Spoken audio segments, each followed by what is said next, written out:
नमस्कार, मैं हूं निश्चित दुबे। आप देख रहे हैं कैपिटल टीवी। प्रशांत किशोर ने एक बार फिर से सियासत को सुलगा दिया है। जी हां, बता दें आपको कि नीतीश कुमार पर उन्होंने तीखा हमला बोला। कहा कि नीतीश कुमार निशांत कुमार को सिंहासन पर बैठा करके राज्यसभा जा रहे हैं। क्या लगता है, प्रशांत कुमार की ये हताशा है या निराशा है? क्योंकि विधानसभा चुनाव में प्रशांत किशोर कुछ कर नहीं पाए थे, लेकिन निशांत को लेकर के जरूर तीखा वार कर रहे हैं। तमाम जानकारी के लिए हमारे सहयोगी नीतीश इस वक्त हमारे साथ है।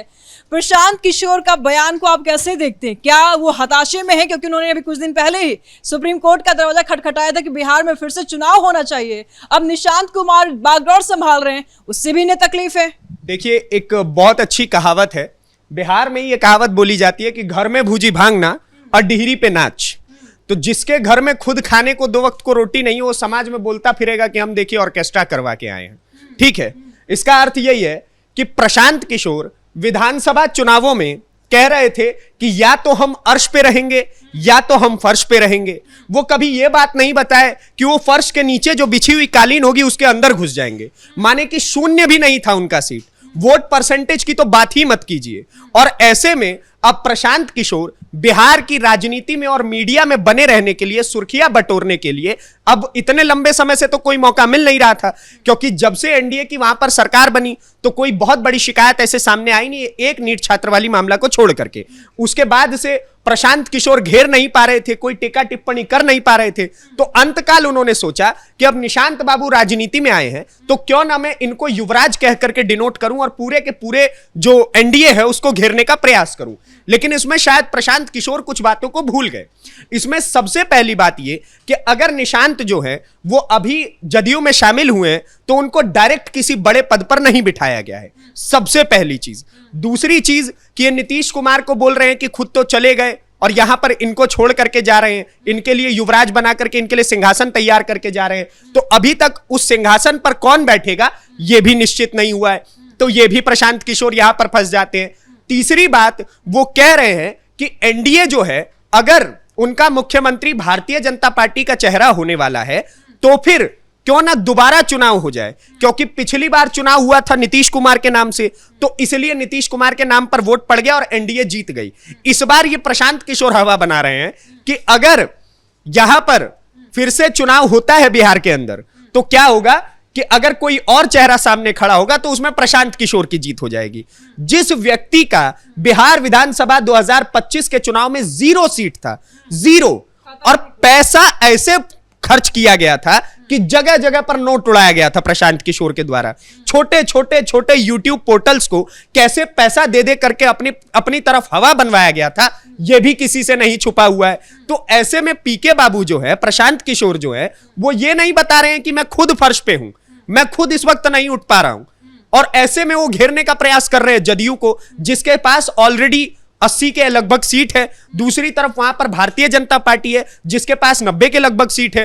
पूरी एनडीए अलायंस की अगर बात करें तो 202 पर है। तो ऐसे में जब एनडीए अलायंस इतनी ऊपर है और उसमें प्रशांत किशोर कह रहे हैं कि हम सारा सीट जीत करके दिखा देंगे, तो ये अपने आप में बड़ी हास्यास्पद बात है। इसी ओवर कॉन्फिडेंस ने प्रशांत किशोर को बिहार में डुबोया। बिल्कुल, और इसी ओवर कॉन्फिडेंस की वजह से वो आज नहीं डुबोए गए हैं, वो लगातार डुबोते जाते रहेंगे। इनको पता है कि आईपैक से नौकरी जा चुकी है, नौकरी अब कहीं बची नहीं हुई है। बिहार के विधानसभा चुनाव लड़ करके जिस प्रकार से इनको 0 सीट मिला, तो अब ये किसी और नेता के पास जाकर के ये भी नहीं कह सकते हैं कि मैं आपको चुनाव जितवा करके दिखा दूंगा।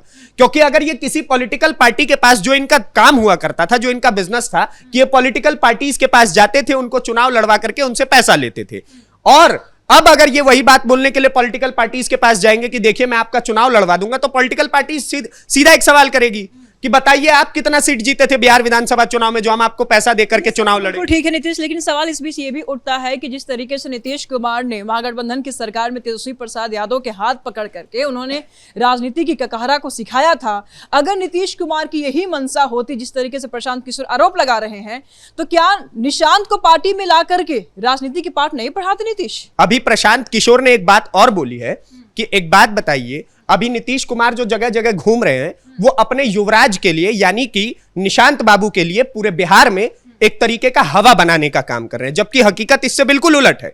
क्योंकि नीतीश कुमार जहां पर भी जा रहे हैं वो एक भी जगह निशांत कुमार को लेकर के नहीं घूम रहे हैं। निशांत कुमार अपनी अलग पूरे बिहार की यात्रा करने की बात कर रहे हैं। वो कह रहे हैं कि मैं खुद अकेले जाकर के अपने पार्टी के कुछ नेताओं को साथ लेकर के पूरा बिहार घूमूंगा और बिहार की जनता को समझने का प्रयास करूंगा।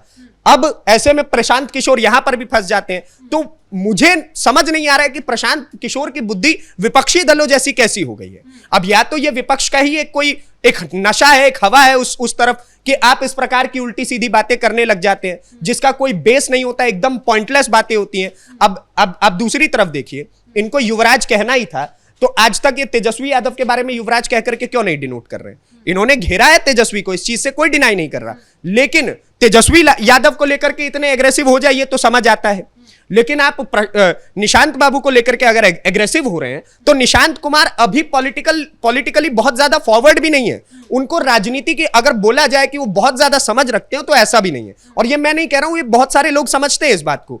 वो खुद अभी राजनीति में आए हैं, राजनीति को समझेंगे, उसके बाद ही पार्टी और उनके पिताजी बहुत सोच समझ करके उनके लिए निर्णय लेगी। इनसे ज्यादा नीतीश कुमार को अपनी छवि की ज्यादा फिक्र है। इसलिए नीतीश कुमार क्या करते हैं कि अगर उनको पता था कि अगर मैं डायरेक्ट निशांत बाबू को ले जाकर के मुख्यमंत्री या उप मुख्यमंत्री के पद पर बिठाता हूं तो कहीं ना कहीं पूरे बिहार में मेरे प्रति वही सोच आ जाएगी जो एक समय पर लालू यादव के लिए आई थी। तो इसलिए यह सोच समझ करके नीतीश कुमार ने यह एक्शन नहीं लिया और प्रशांत किशोर के लिए एक सीधा जवाब बनता है।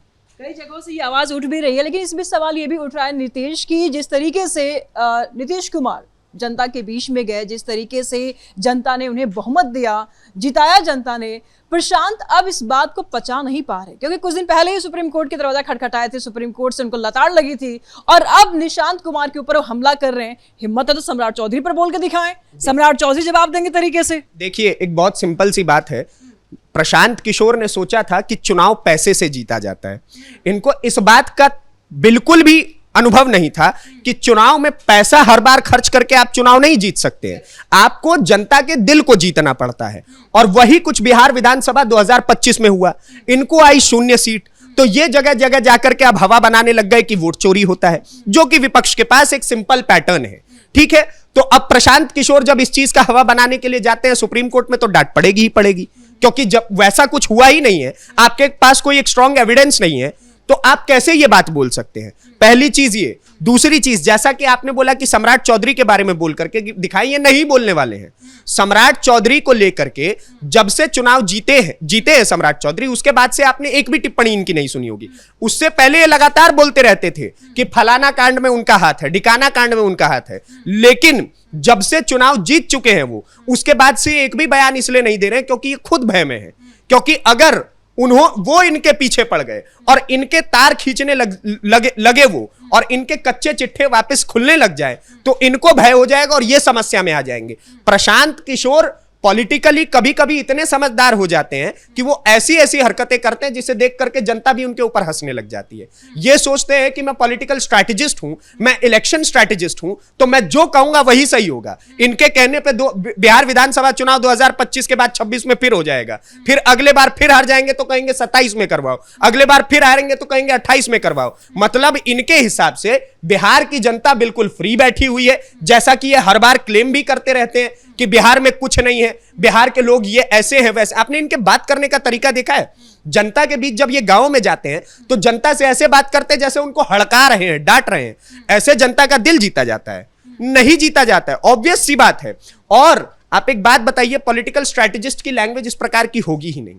अगर वो समझदार होगा, अगर वो राजनीति के बारे में ठीक तरीके से समझेगा तो ऐसी हरकतें तो नहीं करेगा। और इस बार प्रशांत किशोर बहुत बुरी तरीके से घिरे हुए हैं। हर बारी चुनाव करवाने से आपके 0-0 सीट आते जाएंगे और आप सोचेंगे कि मैं अरविंद केजरीवाल हूं कि एक बारी मैं हार गया तो फिर दूसरी बारी मेरे लिए फिर चुनाव हो जाए। Not possible. आप उनके साथी रहे होंगे, आपने उनके लिए कार्य किया होगा, वो सब बहुत अच्छी बात है, लेकिन बिहार में ये सब ना चलेला। बहुत शुक्रिया। बड़े अनोखे अंदाज में कहा नीतीश ने कि बिहार में ये सब ना चलेला, लेकिन फिर भी प्रशांत किशोर पचा नहीं पा रहे अपनी हार को और रह रह करके रुक रुक करके जो उनकी भावनाएं हैं वो उजागर होती है, कभी किसी के माथे पर, कभी किसी के माथे पर। अब निशांत कुमार के नाम पर उन्होंने अपना ठिकरा फोड़ा है और सीधा कह दिया है नीतीश कुमार को कि अपने बेटे को सिंहासन पर बैठा करके नीतीश कुमार जा रहे हैं। फिलहाल बड़ी ब्रेकिंग में इतना ही। कैमरा पर्सन कुणाल के साथ मैं निशु दुबे, कैपिटल टीवी बिहार।